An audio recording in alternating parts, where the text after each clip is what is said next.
Et maintenant, on va rester dans le même espace avec Jules Maudet-Héon. On ne quitte pas le même espace, cependant on s'intéresse plus vraiment à des chemins, à des itinéraires, mais on va réfléchir à l'altérité quand elle est inscrite dans un cadre plus urbain, il me semble, plus fixe. Avec le pouvoir Andalousie à Calatrava la Vieja, enjeu et représentation. Alors bonjour à tous, merci à tous d'être ici et merci aussi à l'équipe d'organisation du colloque étudiant. Donc effectivement on va rester dans un espace ibérique, mais cette fois-ci on va... C'est vrai que j'ai un micro. Oui, n'hésite pas. Mais on va effectivement parler donc, de ceux contre qui on fait les croisades, donc qui sont les Andalousies.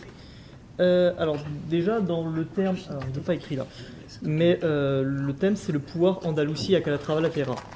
Andalousie c'est déjà le premier terme qu'on doit définir. En fait c'est un terme qui est originaire dans l'espagnol, parce que cette langue dispose de deux mots pour qualifier quelque chose d'andalou, donc andalous et Andalousie. Et Andalousie c'est spécifiquement pour ce qui se rapporte à l'Andalous. Donc là on va s'intéresser au pouvoir tel qu'il est exercé donc, par les Andalousis, ceux qui se revendiquent d'Al-Andalus. Autre chose, quand on parle de Calatrava, on parle de Calatrava la Vieja.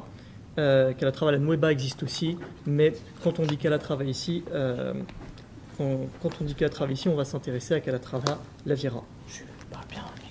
Ok, oui. Alors, pourquoi parler du pouvoir sur Calatrava la Vieja lorsqu'on parle de la frontière ? Pour l'expliquer, on peut se rapporter à l'étude de Jean-Pierre Renard, qui associe ces deux concepts. Ce dernier, sa réflexion s'applique particulièrement bien à la conception de la frontière dans les écrits arabes de notre époque d'intérêt. Parce que la frontière, ce n'est pas forcément une ligne. Elle est définie par les différentes zones de contrôle et d'influence. Il y a peu d'accords bilatéraux d'imitation linéaire sur les frontières à l'Andalous à cette époque-là, qui vont plutôt être définis au gré des chutes ou des essors d'influence. Les villes sont la manifestation matérielle de la souveraineté d'un pouvoir sur un territoire, puisqu'elles consentent ses institutions et accueillent ses représentants. Ok, oui, pardon. Et on peut parfaitement le constater lors des sièges, puisque lorsqu'une ville passe à un autre pouvoir, c'est généralement toute sa région d'influence aussi, et donc ça déplace sa frontière. En Al-Andalus, pour les sources de la période et la région étudiée, le terme le plus utilisé, c'est le terme que je vais très mal prononcer en arabe, Tagr. Alors généralement c'est des sources qui sont très postérieures à l'époque omeyyade qu'on va d'abord étudier, mais ça montre bien qu'il y a une espèce d'idéologie de la frontière qui se concrétise donc dans cette culture andalouse. Et en fait Tagr, excusez-moi, ça pourrait être traduit donc par un concept de marche, de zone frontière sur une région tout entière dans laquelle on construit de multiples fortifications. À l'époque omeyyade,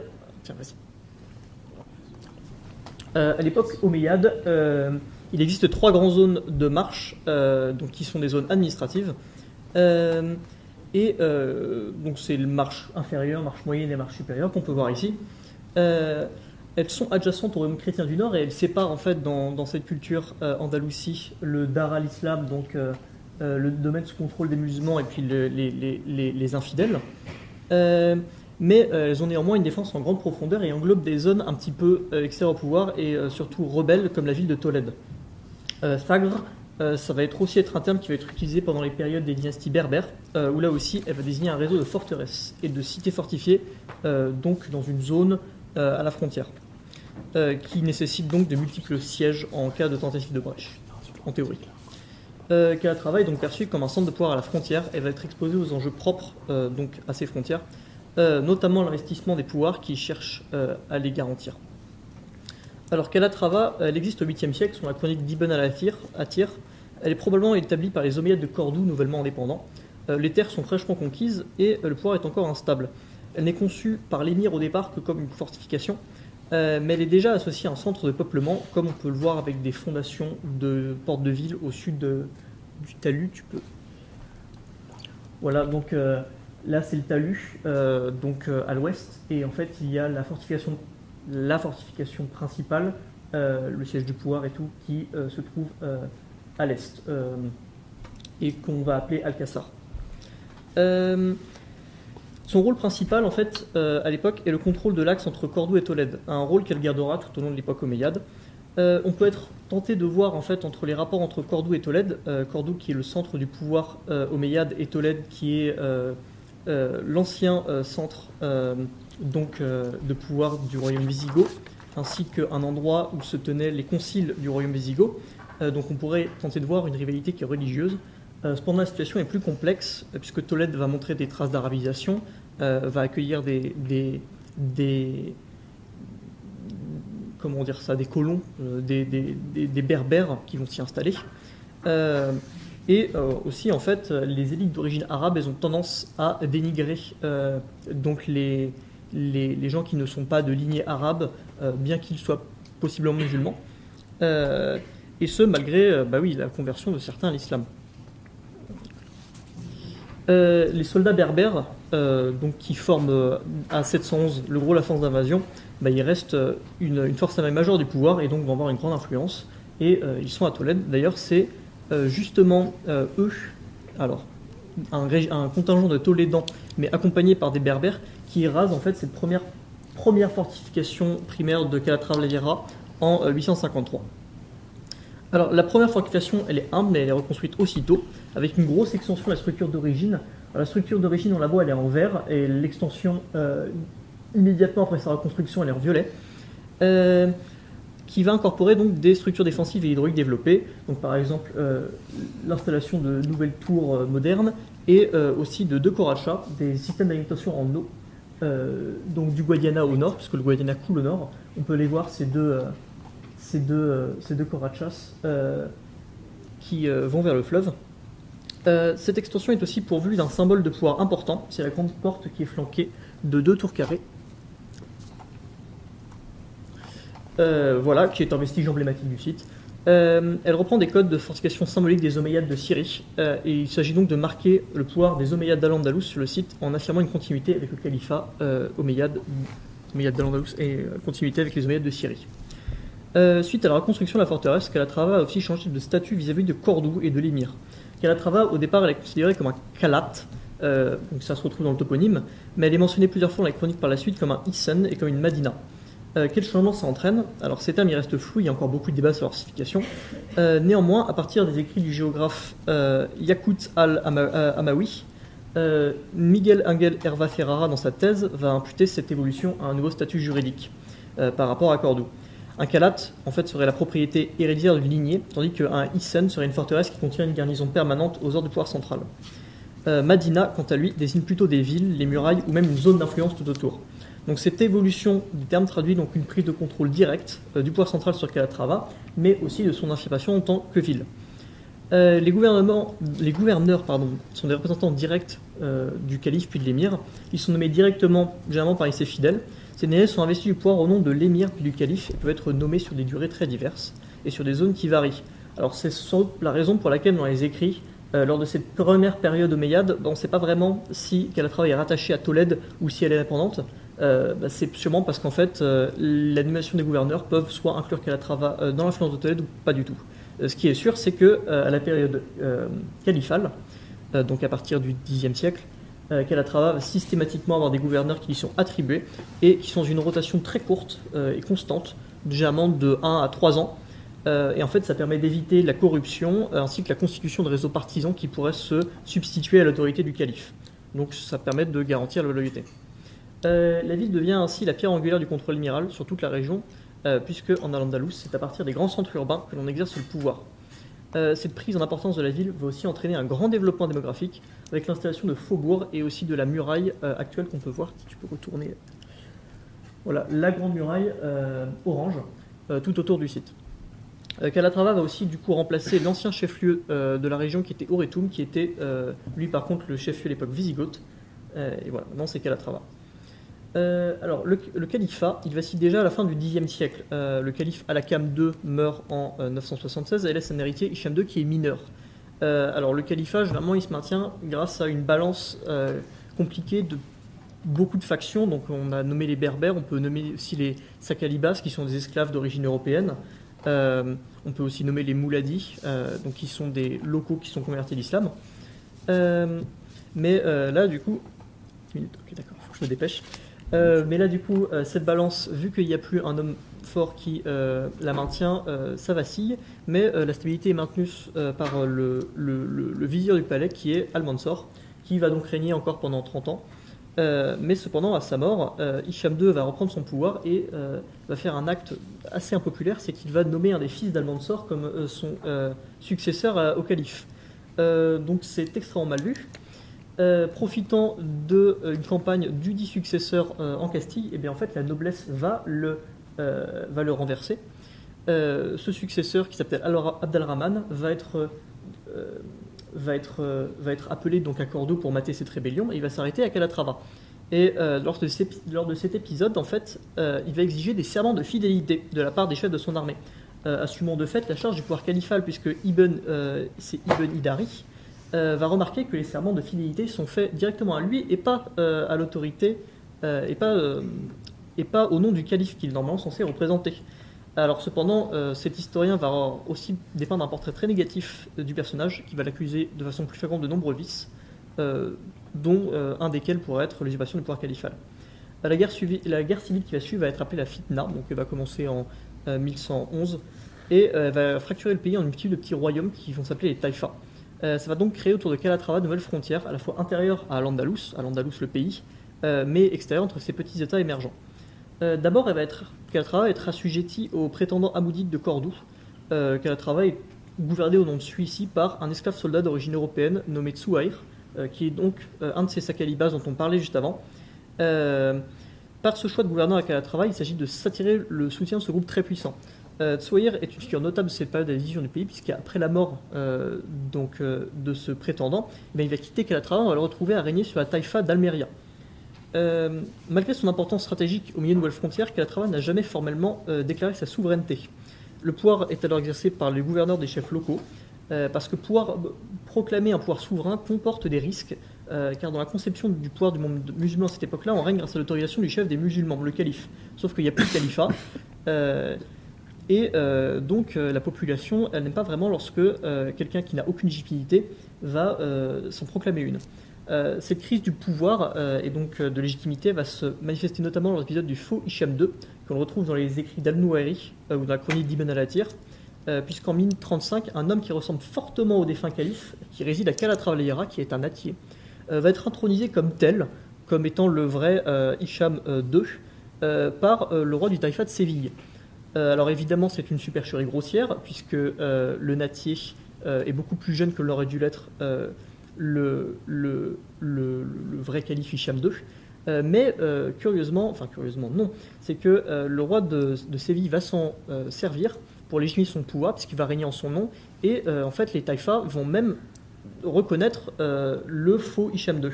Et à Tolède, où le roi du taïfa de Tolède refuse de le reconnaître, et bien la population va carrément se révolter.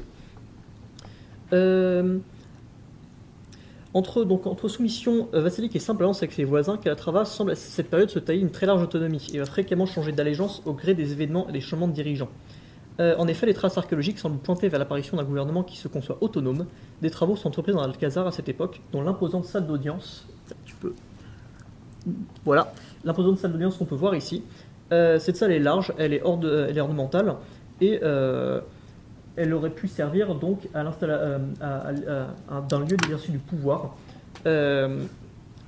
qui cherche donc à établir c'est un pouvoir qui cherche donc à établir ses propres lieux d'exercice. Alors cette relative autonomie apparaîtra jusqu'à la chute de Tolède en 1085, à l'issue de laquelle Calatrava s'est investi très brièvement par des armées castillanes, puis ensuite après ça va être l'intervention de la dynastie almoravide en péninsule ibérique.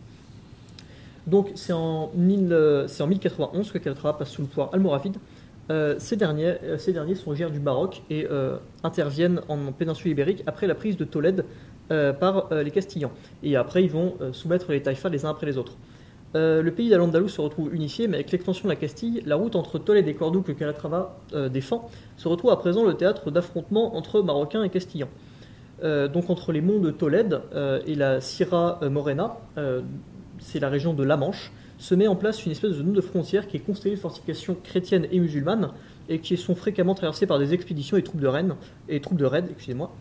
Il s'agit d'une défense en profondeur sur la zone tout entière, puisqu'il y a beaucoup d'autres châteaux marquants, donc on peut citer les châteaux d'Alarcos, de Talavera ou de Salvatierra.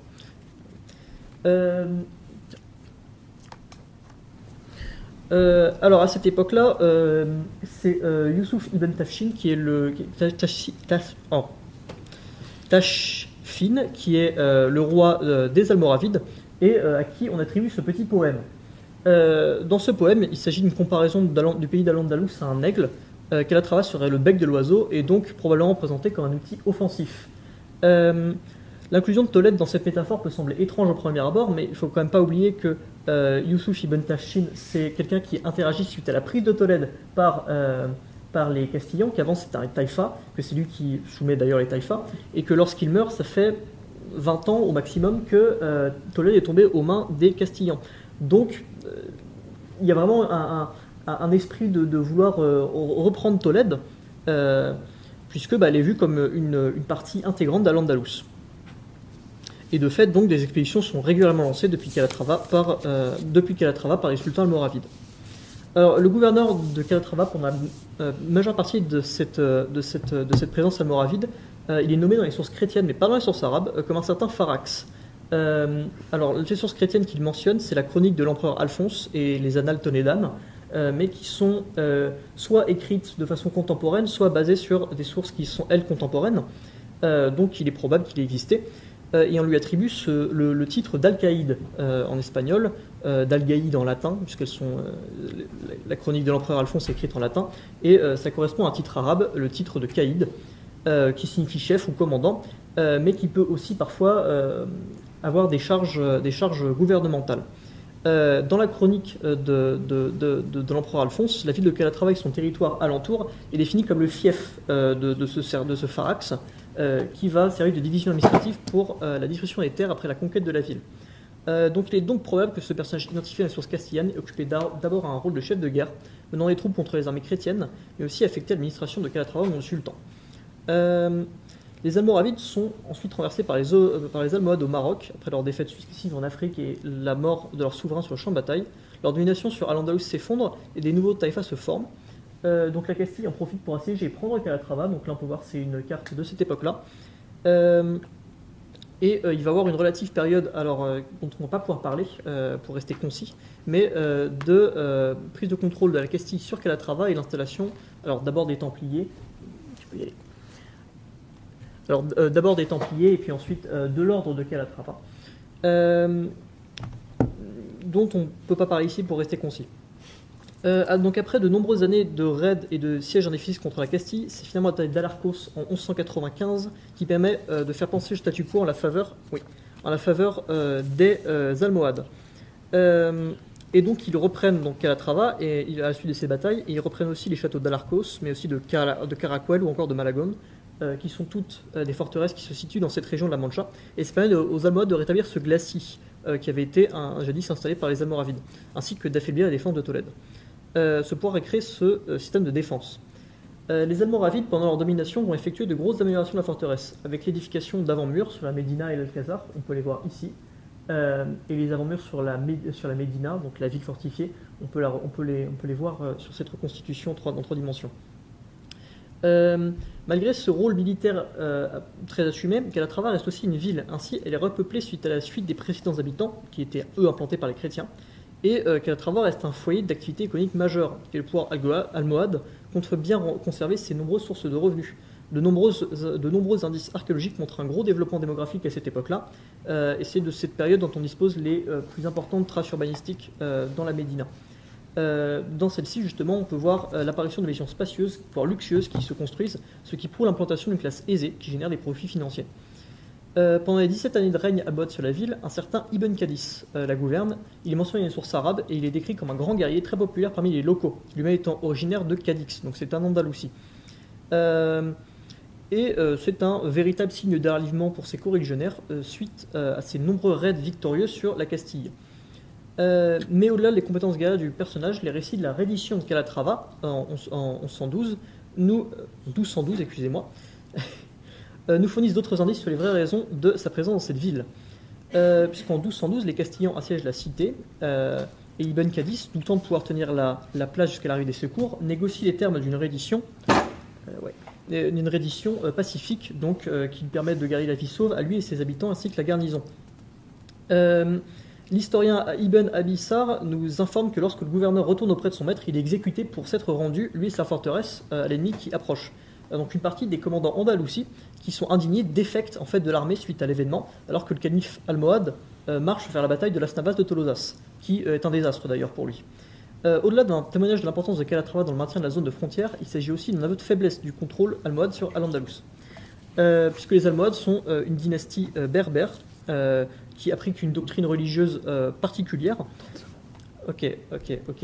Bon, c'est bientôt fini. En fait, la défection de Ibn Qadis marque, alors, selon Pascal Bouressi, le fait que alors, le pouvoir almohade cherche à se rallier les grandes familles andalousies, mais on peut voir qu'en fait, la nomination de cette personne-là, de cette personnalité-là à Calatrava permet aussi de justement se rallier ces grandes familles. Et lorsque l'une est insultée, enfin là par exemple il est exécuté, eh bien c'est la défection de ces familles-là. C'est pas fini. Merci pour votre attention. Donc si vous avez des questions. L'importance stratégique de la ville. Alors, ouais, l'importance stratégique de la ville à quelle époque? Almohade, alors oui, c'est que en fait, comme je l'ai dit, il y a la vallée du Guadalquivir avec Cordoue qui se trouve ici. Et en fait là, généralement, c'est là où il y a aussi Séville. Et à l'époque almohade, par exemple, Séville c'est le centre du pouvoir almohade sur la péninsule. Et en fait, entre la vallée du Guadalquivir et Tolède, eh bien, en fait, il y a une zone plate, donc on appelle la Mancha actuellement, qui se trouve entre la Sierra Morena au sud, ici, et les monts de Tolède ici. Et donc en fait, l'intérêt stratégique de Calatrava, c'est que elle, c'est la forteresse majeure dans la région, elle, mais plusieurs autres, puisque c'est une ligne de défense. Eh bien, elle permet de protéger cette espèce de zone qui n'est pas très peuplée, qui est une espèce de glacis pour assurer la défense donc, de ces zones cruciales. Donc que ce soit pour la Castille ou que ce soit pour le pouvoir almoravide et almohade. Ou même plutôt pour les Omeyyades, puisque les Tolédans en fait vont mener plusieurs révoltes, dont une, voilà, je l'ai dit, qui va raser Calatrava, et qui, voilà, ils ont une certaine capacité de nuisance, et donc c'est important d'avoir donc ces forteresses-là qui gardent cette région. Voilà. Une question de quelqu'un qui ne connaît pas du tout, et en rapport avec votre titre, donc enjeu et représentation, comme vous n'avez pas pu faire votre conclusion, je ne suis pas sûr d'avoir compris en fait, quel était le cœur en fait, de l'exposé. Est-ce que c'est une question d'autonomie? À un moment dans l'exposé, vous avez évoqué une certaine autonomie, peut-être du fait de cette situation frontalière. Est-ce que c'est ça qui est le fil directeur en fait, alors, en fait, l'interrogation, ou c'est tout à fait autre chose? Non, en fait, je voulais basculer sur, en conclusion, j'ai pas eu le temps de la faire, sur la notion de ville frontière. Notion de ville frontière, c'est une notion qui a été développée dans l'historiographie récente, notamment me semble par Denis Minjo, qui est décédé, et en fait qui a pour but d'essayer d'établir un ensemble de caractéristiques de ces villes situées à la frontière, donc notamment une hypertrophie militaire, notamment une espèce de prise de contrôle du pouvoir central et un investissement du pouvoir central sur ces villes-là. Donc on peut le voir par exemple à l'époque Omeyyade, puisque c'est les Omeyyades qui vont diriger la rénovation de la forteresse, qui vont changer de statut juridique, et l'investissement aussi du pouvoir central almoravide et almohade, qui vont eux aussi y accorder beaucoup d'importance. Et donc les enjeux de ces représentations, c'est les enjeux stratégiques qui font de la ville une ville frontière, et les représentations, donc ces caractéristiques de la ville frontière. Un investissement fort? Oui, un investissement fort du pouvoir central sur les villes frontières, généralement. C'est ça. C'est une des caractéristiques. Tu as parlé de l'ordre de Calatrava. Oui. Du coup, c'est un ordre quoi? Quel était son rôle? Alors le problème de l'ordre de Calatrava, c'est que je savais bien que, en fait, c'est que c'est un domaine qui est particulièrement intéressant et particulièrement riche. Donc, pour rester concis, effectivement, on ne peut pas forcément en parler maintenant. Mais l'ordre de Calatrava, au départ, en fait, c'est sous Alphonse VII, il me semble, c'est les Templiers qui sont appelés à Calatrava pour justement cette défense de la frontière et du glacis vers Tolède. Mais en fait, ces derniers-là, ils vont pas se sentir capables d'investir autant de ressources dans la défense de Calatrava, et du coup, ils vont demander à son successeur, Sanché III, il me semble, de quitter la forteresse, qu'il va accepter. Et lui, donc, pour remplir ce vide laissé par les Templiers, il va décider d'appeler des cisterciens pour la défense de la forteresse, qui vont se militariser, qui vont créer l'ordre de Calatrava. Et donc c'est un ordre qui est directement soumis au roi de Castille. C'est un avantage assez important quand même, puisque ça permet donc d'investir les ressources de l'ordre vraiment pour la défense du royaume. Peut-être sur l'ordre de Calatrava, je vous relis ce que Oui. j'ai déjà dit. Lisez Enrique Rodriguez Picabea, qui a consacré sa thèse à cela, et peut-être, je pense, un petit peu votre jugement. Vous parlez au XIe siècle, et c'est très intéressant, de cette notion d'autonomie sur laquelle Alain s'est interrogé. Comment est-ce que vous expliquez que cette forteresse si importante, on sait bien, il y a un investissement massif du pouvoir, on le sait, Perstrom, comment expliquer que cette forteresse, qui est parmi les grandes forteresses d'Al-Andalus, qu'on appelle la marche moyenne, n'ait jamais donné lieu à un État, à une taïfa au moins, puisque on sait que dans la marche supérieure, des forteresses médiocres, l'Arpine ou Al-Puente, en fait, est-ce qu'on a, parce que c'est quelque chose d'un peu central dans notre sujet, dans ce triangle entre Séville, Cordoue, Tolède, jamais, si ce n'est pendant l'événement un peu de l'imposture, comme on peut démarquer la dimension étonnante, jamais Calatrava s'impose comme un centre. Alors il y a une théorie qui a été formulée par un certain Witterman, je ne sais plus vraiment, mais qui va supposer le fait que Calatrava formait un taïfa indépendant pendant quelques mois entre l'année 1009 et l'année 1010. Mais c'est une théorie qui est disputée. Pour la raison pour laquelle Calatrava n'a jamais fait un taïfa, là encore je l'ai dit, c'est parce que un pouvoir, ça comporte des risques un pouvoir souverain, ça comporte des risques de le proclamer. Et à part ça, je ne pourrais pas vraiment vous dire. Le fait est que ça n'a jamais été un taïfa indépendant en soi. Je vous entends, mais on proclame ailleurs, avec le même risque. Oui, je vous entends, mais écoutez, là-dessus, je ne pourrais pas vous dire.